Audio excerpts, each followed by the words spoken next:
ਨਮਸਕਾਰ ਖਬਰਾਂ ਦੇ ਇਸ ਬੁਲੇਟਿਨ 'ਚ ਤੁਹਾਡਾ ਸਵਾਗਤ। ਮੈਂ ਰਜਨੀ। ਪਹਿਲਾ ਪੇਸ਼ ਨੇ ਚੋਣਵੀਆਂ ਖਬਰਾਂ। ਆਪਣੀ ਅਮਰੀਕਾ ਯਾਤਰਾ ਦੇ ਪਹਿਲੇ ਦਿਨ ਪ੍ਰਧਾਨ ਮੰਤਰੀ ਮੋਦੀ ਨੇ ਉੱਥੋਂ ਦੀਆਂ ਵੱਡੀਆਂ ਕੰਪਨੀਆਂ ਦੇ ਮੁਖੀਆਂ ਅਤੇ ਹੋਰ ਵੱਡੀਆਂ ਸ਼ਖਸੀਅਤਾਂ ਨਾਲ ਕੀਤੀ ਮੁਲਾਕਾਤ।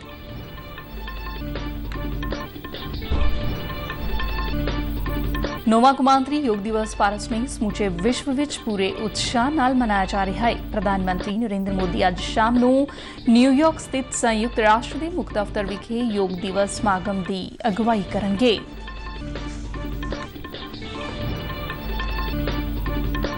ਉਪ ਰਾਸ਼ਟਰਪਤੀ ਜਗਦੀਪ ਧਨਖੜ ਨੇ ਭਾਰਤ ਵਿੱਚ ਕੌਮਾਂਤਰੀ ਯੋਗ ਦਿਵਸ ਸਮਾਗਮ ਦੀ ਅਗਵਾਈ ਕੀਤੀ।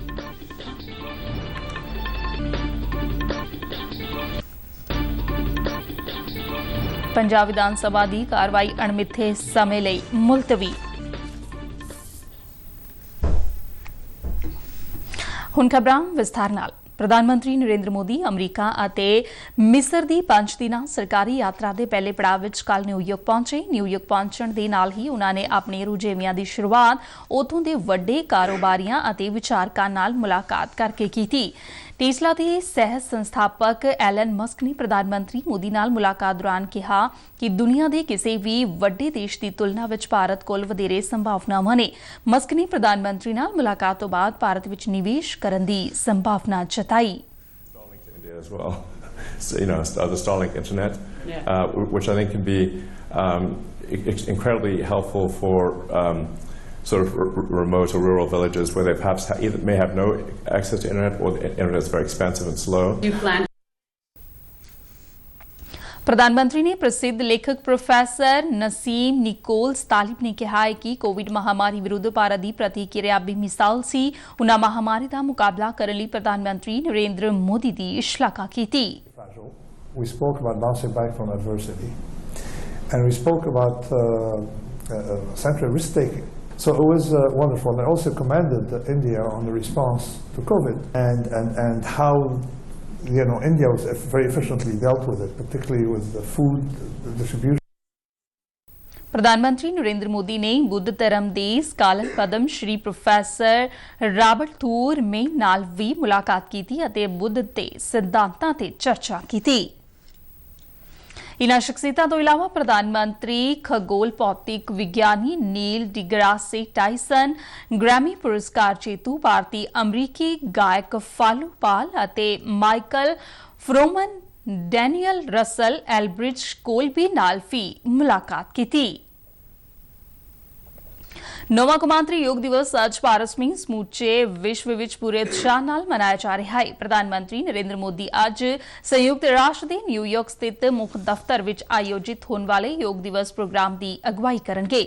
ਯੋਗ ਦਿਵਸ ਦਾ ਇਸ ਸਾਲ ਦਾ ਥੀਮ ਵਾਸੁਦੇਵ ਕੁਟੁੰਬਕਮ ਲਈ ਯੋਗ ਹੈ। ਪ੍ਰਧਾਨ ਮੰਤਰੀ ਨਰਿੰਦਰ ਮੋਦੀ ਨੇ ਬੀਤੇ ਐਤਵਾਰ ਨੂੰ ਆਕਾਸ਼ਵਾਣੀ ਤੋਂ ਪ੍ਰਸਾਰਿਤ ਆਪਣੇ ਬਹੁਤ ਚਰਚਿਤ ਪ੍ਰੋਗਰਾਮ ਮਨ ਕੀ ਬਾਤ ਵਿੱਚ ਲੋਕਾਂ ਨੂੰ ਆਪਣੀ ਸਰੀਰਕ ਅਤੇ ਮਾਨਸਿਕ ਤੰਦਰੁਸਤੀ ਲਈ ਯੋਗ ਨੂੰ ਅਪਣਾਉਣ ਲਈ ਅਪੀਲ ਕੀਤੀ। ਮਨ ਕੀ ਬਾਤ ਪ੍ਰੋਗਰਾਮ ਨੇ ਇਸ ਤਰ੍ਹਾਂ ਦੇਸ਼ ਦੇ ਸਾਰੇ ਹੀ ਕੋਨਿਆਂ ਦੇ ਲੋਕਾਂ ਨੂੰ ਯੋਗ ਦਾ ਸੁਨੇਹਾ ਦਿੱਤਾ। ਉਨ੍ਹਾਂ ਕਿਹਾ ਕਿ 21 ਜੂਨ ਦਾ ਦਿਨ ਉਨ੍ਹਾਂ ਲੋਕਾਂ ਲਈ ਇੱਕ ਵੱਡਾ ਮੌਕਾ ਹੈ ਜੋ ਕਸਰਤ ਲਈ ਯੋਗ ਨਾਲ ਜੁੜੇ ਹੋਏ ਨਹੀਂ ਹੈ। 2014 ਵਿੱਚ ਸੰਯੁਕਤ ਰਾਸ਼ਟਰ ਮਹਾਸਭਾ 'ਚ ਆਪਣੇ ਸੰਬੋਧਨ 'ਚ ਪ੍ਰਧਾਨ ਮੰਤਰੀ ਨਰਿੰਦਰ ਮੋਦੀ ਨੇ ਹਰ ਸਾਲ 21 ਜੂਨ ਨੂੰ ਅੰਤਰਰਾਸ਼ਟਰੀ ਯੋਗ ਦਿਵਸ ਮਨਾਉਣ ਦਾ ਸੁਝਾਅ ਦਿੱਤਾ ਸੀ ਤੇ ਉਨ੍ਹਾਂ ਨੂੰ ਇਸ ਸੁਝਾਅ ਦਾ 77 ਦੇਸ਼ਾਂ ਤੋਂ ਸਮਰਥਨ ਮਿਲਿਆ। ਤਦ ਤੋਂ ਵਿਸ਼ਵ ਦੇ ਸਾਰੇ ਦੇਸ਼ਾਂ ਵਿੱਚ ਅੰਤਰਰਾਸ਼ਟਰੀ ਯੋਗ ਦਿਵਸ ਮਨਾਇਆ ਜਾਂਦਾ ਹੈ। ਸੰਯੁਕਤ ਰਾਸ਼ਟਰ ਮਹਾਸਭਾ ਨੇ ਆਪਣੇ ਪ੍ਰਸਤਾਵ ਵਿੱਚ 21 ਜੂਨ ਨੂੰ ਅੰਤਰਰਾਸ਼ਟਰੀ ਯੋਗ ਦਿਵਸ ਐਲਾਨਿਆ। ਪ੍ਰਧਾਨ ਮੰਤਰੀ ਨਰਿੰਦਰ ਮੋਦੀ ਨੇ ਅੰਤਰਰਾਸ਼ਟਰੀ ਯੋਗ ਦਿਵਸ ਤੇ ਦਿੱਤੇ ਆਪਣੇ ਸੁਨੇਹੇ ਵਿੱਚ ਕਿਹਾ ਕਿ ਯੋਗ ਇੱਕ ਆਲਮੀ ਅੰਦੋਲਨ ਬਣ ਗਿਆ ਹੈ। ਉਨ੍ਹਾਂ ਕਿਹਾ ਕਿ 180 ਦੇਸ਼ਾਂ ਦਾ ਇੱਕੋ ਸਮੇਂ ਵਿੱਚ ਯੋਗ ਲਈ ਆਉਣਾ ਇੱਕ ਇਤਿਹਾਸਿਕ ਉਪਲਬਧੀ ਹੈ। ਪ੍ਰਧਾਨ ਮੰਤਰੀ ਨੇ ਕਿਹਾ ਕਿ ਉਹ ਅੱਜ ਸ਼ਾਮ ਨੂੰ 5:30 ਵਜੇ ਨਿਊਯਾਰਕ ਸਥਿਤ ਸੰਯੁਕਤ ਰਾਸ਼ਟਰ ਦੇ ਮੁੱਖ ਦਫ਼ਤਰ ਵਿੱਚ ਆਯੋਜਿਤ ਹੋਣ ਵਾਲੇ ਪ੍ਰੋਗਰਾਮ ਵਿੱਚ ਸ਼ਾਮਲ ਹੋਣਗੇ। ਉਪ ਰਾਸ਼ਟਰਪਤੀ ਜਗਦੀਪ ਧਨਖੜ ਨੇ ਮੱਧ ਪ੍ਰਦੇਸ਼ ਦੇ ਸ਼ਹਿਰ ਜਬਲਪੁਰ ਵਿੱਚ ਕੌਮਾਂਤਰੀ ਯੋਗ ਦਿਵਸ ਤੇ ਭਾਰਤ ਦੀ ਅਗਵਾਈ ਕੀਤੀ। ਉਨ੍ਹਾਂ ਇਸ ਮੌਕੇ ਇਸ ਸੰਬੰਧ ਵਿੱਚ ਕਿਹਾ ਕਿ ਯੋਗ ਸਿਰਫ ਇੱਕ ਦਿਨ ਦਾ ਹੀ ਨਹੀਂ ਹੈ ਬਲਕਿ ਲੋਕਾਂ ਨੂੰ ਪੂਰੀ ਜ਼ਿੰਦਗੀ ਲਈ ਇਸ ਨੂੰ ਅਪਣਾਉਣਾ ਚਾਹੀਦਾ ਹੈ। नर्मदा स्वच्छता संकल्प लिया और माननीय मंत्री जी के अनुसार, माननीय मुख्यमंत्री जी की भावना के अनुरूप प्रधानमंत्री जी के नेतृत्व में हम सबको आज योग पर पूरा समर्पण का संकल्प लेना चाहिए। योग एक दिन का नहीं है, हर दिन का है। भेड़ाघाट क्षेत्र में बंदर कूदनी और धुआंधार के बीच से मध्य प्रदेश की संस्कारधानी से मैं अपने देश के भाइयों और विश्व समुदाय से विश्व एकता के प्रतीक योग को अपनाने का आह्वान करता हूं।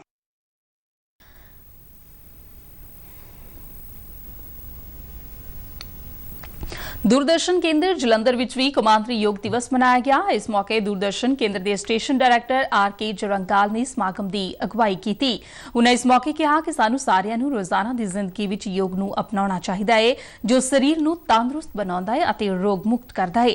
दूरदर्शन केंद्र के प्रोग्राम इंचार्ज पुनीत सहगल ते केवल कृष्ण समेत कई कर्मचारियों ने इस प्रोग्राम विच हिस्सा लिया ते योग अभ्यास किए।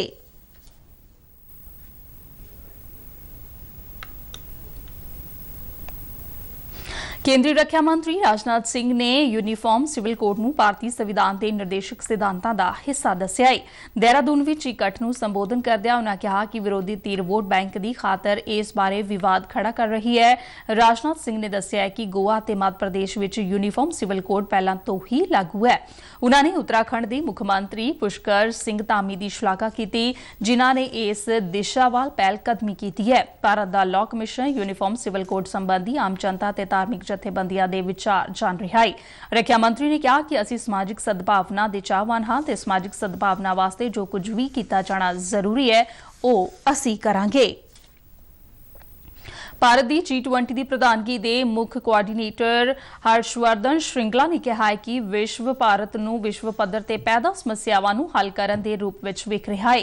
ਪੁਣੇ ਵਿੱਚ G20 ਸਿੱਖਿਆ ਕਾਰਜ ਸਮੂਹ ਦੀ ਚੌਥੀ ਤੇ ਆਖਰੀ ਮੀਟਿੰਗ ਦਾ ਉਦਘਾਟਨ ਕਰਦਿਆਂ ਉਨ੍ਹਾਂ ਨੇ ਆਸ ਪ੍ਰਗਟ ਕੀਤੀ ਕਿ ਸਾਖਰਤਾ ਅਤੇ ਅੰਕ ਗਿਆਨ ਭਾਰਤ ਸਮੇਤ ਸਮੁੱਚੇ ਵਿਸ਼ਵ ਲਈ ਮਹੱਤਵਪੂਰਨ ਹੈ ਤੇ ਇਹ ਬੈਠਕ ਭਵਿੱਖ ਵਿੱਚ ਇਨ੍ਹਾਂ ਵਿਸ਼ਿਆਂ ਬਾਰੇ ਨੀਤੀ ਤਿਆਰ ਕਰਨ ਵਿੱਚ ਮਦਦਗਾਰ ਸਾਬਤ ਹੋਵੇਗੀ। ਸ਼੍ਰਿੰਗਲਾ ਨੇ ਚੇਨਈ, ਅੰਮ੍ਰਿਤਸਰ ਅਤੇ ਭੁਵਨੇਸ਼ਵਰ ਵਿੱਚ ਹੋਈਆਂ ਸਿੱਖਿਆ ਕਾਰਜ ਸਮੂਹ ਦੀਆਂ ਬੈਠਕਾਂ ਬਾਰੇ ਵੀ ਜਾਣਕਾਰੀ ਦਿੱਤੀ। ਕੇਂਦਰੀ ਸਿਹਤ ਤੇ ਪਰਿਵਾਰ ਭਲਾਈ ਮੰਤਰੀ ਡਾਕਟਰ ਮਨਸੁਖ ਮਾਂਡਵੀਆ ਨੇ ਨੌਜਵਾਨਾਂ ਦੀ ਸਿਹਤ, ਉਨ੍ਹਾਂ ਦੀ ਸਿੱਖਿਆ ਅਤੇ ਕੌਸ਼ਲ ਵਿਕਾਸ ਵਿੱਚ ਨਿਵੇਸ਼ ਉੱਪਰ ਜ਼ੋਰ ਦਿੱਤਾ ਹੈ ਤਾਂ ਜੋ ਉਨ੍ਹਾਂ ਦੀ ਵੱਡੀ ਜਨਸੰਖਿਆ ਲਾਭ ਉਠਾ ਸਕੇ। ਉਨ੍ਹਾਂ ਕਿਹਾ ਕਿ ਵਿਕਾਸ ਅਤੇ ਵੈਸ਼ਵਿਕ ਪ੍ਰਗਤੀ ਲਈ ਨੌਜਵਾਨ ਪ੍ਰਭਾਵਸ਼ਾਲੀ ਹੋ ਸਕਦੇ ਨੇ। ਨੌਜਵਾਨਾਂ ਦੀ ਸਿਹਤ ਰਾਸ਼ਟਰ ਦਾ ਧਨ ਵਿਸ਼ੇ ਉੱਪਰ ਨਵੀਂ ਦਿੱਲੀ 'ਚ G20 ਨਾਲ ਮਿਲ ਕੇ ਆਯੋਜਿਤ ਪ੍ਰੋਗਰਾਮ ਦਾ ਉਦਘਾਟਨ ਕਰਦਿਆਂ ਮਾਂਡਵੀਆ ਨੇ ਕਿਹਾ ਕਿ ਨੌਜਵਾਨਾਂ ਦੀ ਚੰਗੀ ਸਿਹਤ ਵਿਸ਼ਵ ਦੇ ਭਵਿੱਖ ਲਈ ਬਹੁਤ ਮਹੱਤਵਪੂਰਨ ਹੈ। उन्होंने कहा है कि भारत की G20 प्रधानगी हेठ यकीनी बनाया जाएगा कि 1 अरब 80 करोड़ नौजवानों के अधिकारों ते उन्हां दीयां लोड़ां दे मुद्दे उपर चर्चा होवे। नौजवानों की भलाई लई सरकार वालों चुके गए कदमां दा जिक्र करदिआं मांडविया ने कहा कि भारत तकनीकी सहयोग, मनुखी सोमिया अते किशोरां दे सेहत दे खेत्र विच डिजिटल नवाचार साझा करन विच G20 वालों कीते जा रहे यत्नां विच भरपूर योगदान दे सकदा है। समागम नूं होरनां तों इलावा सेहत राज मंत्री डॉक्टर भारती प्रवीण पवार ने भी संबोधन किया। पंजाब विधान सभा की कार्रवाई अणमिथे समय लई मुलतवी कर दी गई है। इस तो पहला कई बार सदन विच हंगामे की स्थिति बनी। विधान सभा ने सिख गुरुद्वारा सोध बिल 2023 नूं अपनी प्रवानगी दी। बिल ते होई चर्चा का जवाब दिंदिआं मुख्यमंत्री भगवंत मान ने कहा कि यह बिल किसी भी तरह नाल धार्मिक मामलों विच दखलअंदाजी नहीं करता, सगों गुरबाणी नूं घर घर तक पहुंचाउण नूं यकीनी बनाउण लई यह निमाणा जिहा कदम है। विधान सभा ने पंजाब यूनीवर्सिटी कानूनी सोध बिल 2023 नूं पास कर दिता है। इस नाल सूबाई यूनीवर्सिटियां दे वाइस चांसलरां दी नियुक्ति दी शक्ति हुण मुख मंत्री कोल होवेगी। पंजाब विधान सभा वालों पास किए गए गुरुद्वारा सोध बिल 2023 ते यूनीवर्सिटी कानूनी सोध बिल 2023 नूं लैके सिक्ख्या शास्त्रियां, वख-वख सियासी पार्टियां ते आम लोकां विच चिंता पाई जा रही है। माहिरां दा कहना है कि मुख्यमंत्री वालों राजपाल दीआं शक्तियां नूं वंगारना कोई चंगी गल नहीं है। गवर्नर प्रदेश के अंदर संविधान का मुखिया हुंदा है, रक्षक हुंदा है। गवर्नर नूं बाहरी व्यक्ति कहना, गवर्नर नूं बाहर दा बंदा कहना एक भारत श्रेष्ठ भारत की जिहड़ी सोच है कॉन्स्टिट्यूशन की, यह ओरा उल्लंघन है, यह संविधान का उल्लंघन है। ਇਹ ਸੰਘੀ ਢਾਂਚੇ ਦੇ ਵਿਚਾਰ ਦਾ ਉਲੰਘਣ ਹੈ। ਇਹ ਡਾਕਟਰ ਭੀਮ ਰਾਵ ਅੰਬੇਦਕਰ ਦੀ ਔਰ ਭਾਰਤ ਦੀ ਸੋਚ ਦਾ ਉਲੰਘਣ ਹੈ। ਇਹ ਸੰਵਿਧਾਨ ਦੇ ਬਿਲਕੁਲ ਵਿਪਰੀਤ, ਗੈਰ ਕਾਨੂੰਨੀ, ਗੈਰ ਸੰਵਿਧਾਨਿਕ, ਰਾਸ਼ਟਰ ਵਿਰੋਧੀ ਕਦਮ ਹੈ। ਜਿਹੜੀ ਅਨਡੈਮੋਕ੍ਰੈਟਿਕ ਜਿਹੜਾ ਇਹਨਾਂ ਦਾ ਐਕਟ ਹੈ ਉਹਦੀ ਅਸੀਂ ਸਖਤ ਮੁਜੰਮਤ ਕਰਦੇ ਹਾਂ, ਨਿਖੇਧੀ ਕਰਦੇ ਹਾਂ। ਦੇਖੋ ਕੀਤਾ ਕੀ ਸਦਨ ਲਾ ਕੇ ਜੀ, ਪੰਜਾਬ ਦੀਆਂ ਜਿਹੜੀਆਂ ਸਰਕਾਰੀ ਯੂਨੀਵਰਸਿਟੀਆਂ ਉਹਨਾਂ ਦਾ ਚਾਂਸਲਰ ਕਿਹਨੂੰ ਬਣਾਤਾ ਇਹਨਾਂ ਨੇ? ਕਹਿੰਦੇ ਜੀ ਮਾਨਯੋਗ ਮੁੱਖ ਮੰਤਰੀ ਸਾਹਿਬ ਉਹਦੇ ਚਾਂਸਲਰ ਰਹਿਣਗੇ। ਪੂਰੇ ਹਿੰਦੁਸਤਾਨ 'ਚ ਅੱਜ ਤੋਂ ਨਹੀਂ, ਜਦੋਂ ਤੋਂ ਇਹ ਮੁਲਕ ਆਜ਼ਾਦ ਹੋਇਆ, ਜਦੋਂ ਤੋਂ ਇਹ ਸੰਵਿਧਾਨ ਲਾਗੂ ਹੋਇਆ, ਗਵਰਨਰ ਸਾਹਿਬ ਜਿਹੜੇ ਨੇ ਉਹ ਯੂਨੀਵਰਸਿਟੀਆਂ ਦੇ ਚਾਂਸਲਰ ਨੇ। ਕੁਝ ਯੂਨੀਵਰਸਿਟੀਆਂ ਐਸੀਆਂ ਕੇਂਦਰੀ ਯੂਨੀਵਰਸਿਟੀਆਂ ਔਰ ਕੁਝ ਐਸੀਆਂ ਯੂਨੀਵਰਸਿਟੀਜ਼ ਨੇ ਜਿਨ੍ਹਾਂ ਦੇ ਚਾਂਸਲਰ ਮਾਨਯੋਗ ਦੇਸ਼ ਦੇ ਉਪ ਰਾਸ਼ਟਰਪਤੀ ਹੁੰਦੇ ਆ। ਸਾਡੀ ਪੰਜਾਬ ਯੂਨੀਵਰਸਿਟੀ ਚੰਡੀਗੜ੍ਹ ਉਹਦੇ ਚਾਂਸਲਰ ਦੇਸ਼ ਦੇ ਵਾਈਸ ਪ੍ਰੈਜ਼ੀਡੈਂਟ ਹੈ। ਔਰ ਸਟੇਟਸ ਦੀਆਂ ਜਿਹੜੀਆਂ ਯੂਨੀਵਰਸਿਟੀਆਂ ਉਹਨਾਂ ਦੇ ਚਾਂਸਲਰ ਗਵਰਨਰ ਨੇ। ਦੇਸ਼ ਦੇ ਸੰਵਿਧਾਨ ਲਾਗੂ ਹੋਣ ਤੋਂ ਬਾਅਦ ਇਹ ਲਗਾਤਾਰ ਇਹ ਪਰੰਪਰਾ ਬਣੀ ਹੋਈ ਹੈ। ਜਿਹੜਾ ਗਵਰਨਰ ਹੈ ਉਹ ਚਾਂਸਲਰ ਹੁੰਦਾ ਹੈ ਯੂਨੀਵਰਸਿਟੀਆਂ ਦਾ, ਤੇ ਉਹਨਾਂ ਦੀਆਂ ਜਿਹੜੀਆਂ ਸਾਰੀਆਂ ਤਾਕਤਾਂ ਮੁੱਖ ਮੰਤਰੀ ਨੇ ਆਪਣੇ ਕੋਲ ਲੈਣੀਆਂ। ਇਹ ਆਉਣ ਵਾਲੇ ਜਿਹੜੇ ਫਿਊਚਰ ਹੈ ਜਿਹੜਾ ਬੱਚਿਆਂ ਦਾ, ਉਸ ਨੂੰ ਆਪਣੇ ਹਿਸਾਬ ਸਿਰ ਚਲਾਉਣ ਦੀ ਇੱਕ ਬੜੀ ਵੱਡੀ ਸਾਜ਼ਿਸ਼ ਹੈਗੀ ਹੈ। ਤੇ ਜਿਹੜੀ ਆਮ ਆਦਮੀ ਪਾਰਟੀ ਕੇਜਰੀਵਾਲ ਦੀ ਰਹਿਨੁਮਾਈ ਦੇ ਤਹਿਤ ਤੇ ਜਿਹੜਾ ਭਗਵੰਤ ਮਾਨ ਜੀ ਹੈਗੇ ਹੈ, ਉਹ ਅੱਜ ਕੇਜਰੀਵਾਲ ਸਾਹਿਬ ਦੇ ਪਾਇਲਟ ਬਣ ਕੇ ਰਹਿ ਗਏ ਤੇ ਉਹਨਾਂ ਦੇ ਸਾਰਿਆਂ ਤੇ ਕੰਮ ਕਰ ਰਹੇ ਹੈ। ਭਗਵੰਤ ਮਾਨ ਤੋਂ ਵੀ ਜ਼ਿਆਦਾ ਕੇਜਰੀਵਾਲ ਦਾ ਹੱਥ ਹੈ, ਕਿਉਂਕਿ ਦਿੱਲੀ ਦੇ ਵਿੱਚ ਵੀ ਕੇਜਰੀਵਾਲ ਜੀ ਗਵਰਨਰ ਨਾਲ ਹਰ ਰੋਜ਼ ਕੋਈ ਨਾ ਕੋਈ ਪੰਗਾ ਛਿੜ ਕੇ ਬੈਠੇ ਹੁੰਦੇ ਆ। ਸੇਮ ਸਿਸਟਮ ਉਹ ਪੰਜਾਬ ਦੇ ਵਿੱਚ ਲਿਆਉਣਾ ਚਾਹੁੰਦੇ ਆ ਔਰ ਪੰਜਾਬ ਦੇ ਉੱਪਰ ਕਬਜ਼ਾ ਕਰਨਾ ਚਾਹੁੰਦੇ ਆ। ਤਾਂ ਮੈਨੂੰ ਲੱਗਦਾ ਹੈ ਕਿ ਵੀ ਭਗਵੰਤ ਮਾਨ ਨੂੰ ਇਹ ਬਿੱਲ ਇਮੀਡੀਏਟਲੀ ਵਾਪਸ ਲੈਣਾ ਚਾਹੀਦਾ ਹੈ। ਔਰ ਜਿਹਦੇ ਵਿੱਚ ਗਵਰਨਰ ਜਿਹੜਾ ਯੂਨੀਵਰਸਿਟੀ ਦਾ ਚਾਂਸਲਰ ਹੁੰਦਾ ਹਰੇਕ ਦਾ, ਔਰ ਇਹ ਚਾਹੁੰਦੇ ਆ ਕਿ ਯੂਨੀਵਰਸਿਟੀ ਗਵਰਨਰ ਨੂੰ ਪਾਵਰਾਂ ਖਤਮ ਕਰਕੇ ਖੁਦ ਉਤੇ ਕਬਜ਼ਾ ਕਰੀਏ ਅਸੀਂ। ਫਿਰੋਜ਼ਪੁਰ ਡਿਵੀਜ਼ਨ ਵੱਲੋਂ ਸਮਰ ਵੈਕੇਸ਼ਨ ਦੇ ਚਲਦਿਆਂ ਮੁਸਾਫਿਰਾਂ ਦੀ ਭੀੜ ਨੂੰ ਦੇਖਦੇ ਹੋਏ ਮੁਸਾਫਿਰਾਂ ਨੂੰ ਸਸਤਾ ਤੇ ਤਾਜ਼ਾ ਖਾਣਾ ਉਪਲਬਧ ਕਰਵਾਉਣ ਲਈ ਜਨਤਾ ਖਾਣੇ ਦੀ ਸ਼ੁਰੂਆਤ ਕੀਤੀ ਗਈ ਹੈ। ਇਹ ਸਹੂਲਤ ਫਿਰੋਜ਼ਪੁਰ ਮੰਡਲ ਦੇ ਜੰਮੂ, ਤਵੀ, ਅੰਮ੍ਰਿਤਸਰ, ਲੁਧਿਆਣਾ, ਜਲੰਧਰ ਸਿਟੀ, ਜਲੰਧਰ ਕੈਂਟ ਤੇ ਕਈ ਹੋਰ ਸਟੇਸ਼ਨਾਂ ਤੇ ਉਪਲਬਧ ਹੋਵੇਗੀ। ਜਨਤਾ ਖਾਣਾ ਪੈਕੇਟ ਬੰਦ ਹੋਵੇਗਾ ਤੇ ਇਸ ਦੀ ਕੀਮਤ 15 ਰੁਪਏ ਪ੍ਰਤੀ ਪੈਕੇਟ ਹੋਵੇਗੀ। ਪੈਕੇਟ ਵਿੱਚ 7 ਪੂੜੀਆਂ, 150 ਗ੍ਰਾਮ ਸਬਜ਼ੀ ਤੇ ਅਚਾਰ ਸ਼ਾਮਲ ਹੈ। ਭੁਵਨੇਸ਼ਵਰ ਵਿੱਚ ਖਤਮ ਹੋਈ ਅੰਤਰਰਾਜੀ ਚੈਂਪੀਅਨਸ਼ਿਪ ਵਿੱਚ ਤਜਿੰਦਰਪਾਲ ਸਿੰਘ ਤੂਰ ਨੇ ਸ਼ਾਟਪੁਟ ਵਿੱਚ ਨਵਾਂ ਏਸ਼ੀਆਈ ਰਿਕਾਰਡ ਸਥਾਪਿਤ ਕੀਤਾ ਹੈ। ਪੰਜਾਬ ਦੀ ਨੁਮਾਇੰਦਗੀ ਕਰ ਰਹੇ 28 ਵਰ੍ਹਿਆਂ ਦੇ ਤਜਿੰਦਰਪਾਲ ਸਿੰਘ ਨੇ ਆਪਣਾ ਹੀ ਏਸ਼ੀਆਈ ਰਿਕਾਰਡ ਤੋੜਦੇ ਹੋਏ 21.77 ਮੀਟਰ ਗੋਲਾ ਸੁੱਟਣ ਦਾ ਰਿਕਾਰਡ ਬਣਾਇਆ।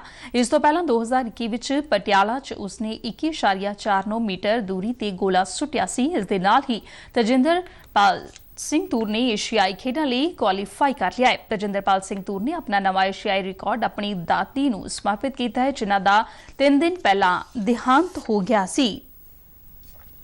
ਖਬਰਾਂ ਦੇ ਬੁਲੇਟਿਨ ਸਾਡੇ ਦਰਸ਼ਕ RNU DDK ਜਲੰਧਰ ਦੇ YouTube ਚੈਨਲ, Facebook ਪੇਜ ਤੇ ਟਵਿੱਟਰ ਹੈਂਡਲ ਤੇ ਵੀ ਦੇਖ ਸਕਦੇ ਨੇ। ਬੁਲੇਟਿਨ ਦੀ ਅਖੀਰ ਵਿੱਚ ਚੁਣਵੀਆਂ ਖਬਰਾਂ ਇੱਕ ਵਾਰ ਫਿਰ ਤੋਂ।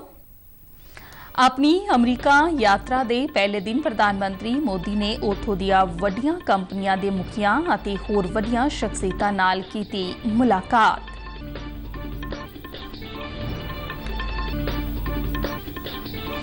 ਨੌਵਾਂ ਕੌਮਾਂਤਰੀ ਯੋਗ ਦਿਵਸ ਭਾਰਤ ਸਮੇਤ ਸਮੁੱਚੇ ਵਿਸ਼ਵ ਵਿੱਚ ਪੂਰੇ ਉਤਸ਼ਾਹ ਨਾਲ ਮਨਾਇਆ ਜਾ ਰਿਹਾ ਹੈ।